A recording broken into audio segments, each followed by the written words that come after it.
అందరికీ నమస్కారం. రేపు మనం జరుపుకునే దీపావళి శుభాకాంక్షలు మీ అందరికీ. ప్రత్యేకంగా మన సబ్స్క్రైబర్స్కి మరియు యూట్యూబ్ సిబ్బందికి, చూసే ఆడియన్స్ అందరికీ ధన్యవాదాలు. ఏంటంటే రేపు సాయంకాలం మనకు 6 నుంచి రాత్రి 11 వరకు బయటికి వెళ్ళకుండా కొన్ని ప్రయాణాలు ఆపుకున్నాం. ఎందుకంటే ప్రతి ఇంటి ముందు వాటిని బాణసంచా పేలుస్తుంటారు, డిస్టర్బ్ అయిపోతుంది. కాబట్టి కొంతమంది మహిళలున్న రేపు జాబ్కి వెళ్ళకండి, ఎంత అర్జెంటుగా వెళ్ళకండి, సాయంకాలము బాణసంచా పేలుస్తుంటారమ్మా, అందరికి డిస్టర్బ్ అవుతుంది.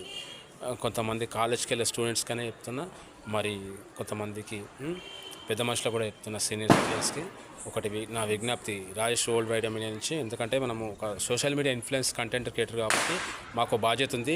సామాజిక పరంగా కొన్ని విషయాలు వివరించవలసి వస్తుంది. మీకు చెప్తున్నా అండి. అందరికీ దీపావళి శుభాకాంక్షలు. నేను చెప్పిన ఒకటి మీరు గమనించండి.